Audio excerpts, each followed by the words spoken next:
Saudara, Polrestabes Surabaya masih terus mengusut kasus seorang pria, anak anggota DPR RI yang menganiaya kekasihnya hingga tewas. Polisi telah menetapkan pelaku sebagai tersangka dan menjerat dengan pasal penganiayaan, namun kuasa hukum keluarga korban berharap tersangka dijerat pasal pembunuhan. Polisi terus mengusut kasus anak anggota DPR yang diduga menganiaya kekasihnya hingga tewas di Surabaya, Jawa Timur. Polisi telah menetapkan pelaku penganiayaan sebagai tersangka dan dijerat pasal penganiayaan. Selain itu, polisi terus mendalami motif tersangka saat menganiaya korban.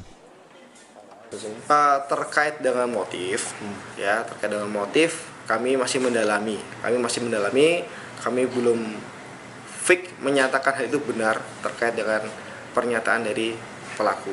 Kami masih mendalami. Maka kami menerapkan dua pasal di sini, 351 ayat 3 dan juga 359. Pasangan ini kerap cekcok atau gimana sih, sampai berujung penganiayaan? Sesuai dengan fakta dan peristiwa yang sudah kami coba himpun, bahwasanya memang dari korban kami coba pelajari media sosial yang dia miliki, dia sering mengeluh seperti itu. Tapi perlu kami pendalaman. Terkait penerapan pasal penganiayaan terhadap tersangka, kuasa hukum keluarga korban menyatakan kasus ini dilaporkan terkait dugaan penganiayaan dan pembunuhan. Kuasa hukum tetap berharap agar diterapkan pasal pembunuhan terhadap tersangka. Kami tim kuasa hukum menghormati proses hukum yang berjalan. Atas adanya informasi bahwa tersangka ini tidak dijerat pasal pembunuhan, bahwa dalam laporan polisi tertulis yang sudah kami buat, di sana jelas dituliskan bahwasannya laporan kami yaitu 351 ayat 1 dan atau pasal 338 yang di sana adalah ancaman pembunuhan. Jika nanti ditemukan ternyata adanya penghilangan salah satu unsur pasal, tentunya kami tidak akan diam saja. Kami pasti akan melakukan langkah-langkah hukum lebih lanjut demi melindungi hak-hak hukum dari klien kami. Berdasarkan hasil otopsi, korban mengalami patah tulang serta luka dan memar di bagian organ dalam.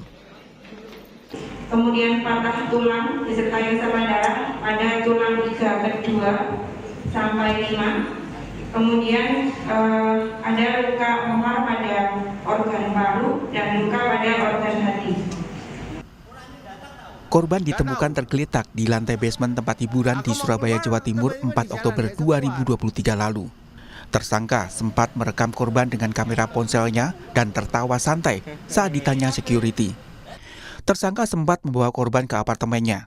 Karena kondisinya memburuk, pelaku membawa korban lalu dibawa ke rumah sakit. Namun nyawa korban tidak tertolong. Tim Liputan, Kompas TV. Seorang pria anak anggota DPR RI menganiaya kekasihnya hingga tewas. Polisi tidak menerapkan pasal pembunuhan namun penganiayaan. Seperti apa tanggapan dan langkah yang dilakukan kuasa hukum keluarga korban? Kita akan sapa kuasa hukum keluarga korban, Dimas Simahura. Pak Dimas, Mas Dimas, selamat petang. Selamat petang, Mbak. Jadi sejauh ini pasal yang diterapkan terhadap tersangka ini masih pasal penganiayaan atau sudah ada pasal pembunuhan? Jadi begini, kami sudah membuat laporan polisi di Polrestabes Surabaya sejak awal. Jadi surat tanda lapor yang terbit itu ada dua pasal, Mbak. Pertama adalah pasal 351 ayat 3 tentang penganiayaan hingga menyebabkan hilangnya nyawa orang lain, dan atau pasal 338 tentang sengaja menghilangkan nyawa orang lain. Jadi sebenarnya pasal pembunuhan itu sudah masuk dalam tanda bukti lapor. Gitu, Mbak. Kalau dalam penetapan tersangkanya masih dikenakan pasal penganiayaan atau pembunuhan? Jadi setelah kami tadi malam berdiskusi dengan Kanit Jatantras dan juga ada Pak Wakasat Reskrim, pada intinya polisi tetap menyangkalkan pasal pembunuhan dalam proses penyidikan nantinya.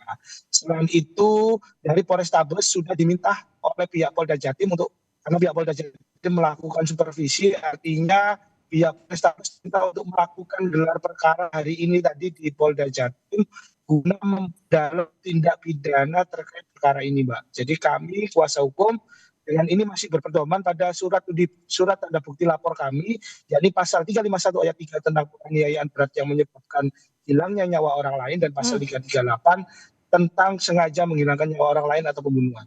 Itu, Mbak. Ya, kalau 338 kan ada unsur kesengajaan ya, tapi kalau kita lihat kan dari proses penganiayaan di TKP, ketika kemudian sempat dibawa ke apartemen sampai akhirnya dibawa ke rumah sakit dan meninggal dunia, menurut Anda ini semua memenuhi unsurnya nggak? Menurut saya semuanya sangat memenuhi unsurnya. Artinya apa? Pada saat dia melakukan penganiayaan pertama, artinya penganiayaan pertama itu adalah penendangan. Jadi pada saat tersangka ini menendang korban, kemudian berlanjut dengan adanya pelakuan pemukulan dengan menggunakan alat yakni botol minuman tadi kepada kepala korban, dan itu juga menjadi salah satu penyebab kematian dari korban, ditambah lagi dengan adanya perbuatan di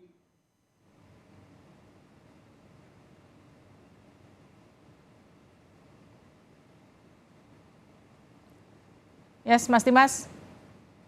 ya halo. Gimana Mas? Jadi Ya, gimana? jelas. Jadi pada saat korban itu dilindas di lantai basement itu sudah menambah fatal lagi, artinya dugaan kesengajaan dari tersangka ini untuk menghilangkan nyawa korban. Begitu, Mbak. Oke, tapi gini kan beredar juga di media sosial ya soal memang hubungan antara korban dan juga tersangka ini yang dilematik begitu, sering cekcok. Memang penganiayaan tidak baru pertama kali ini terjadi, tapi sebetulnya informasi dari pihak keluarga soal hubungan mereka ini seperti apa?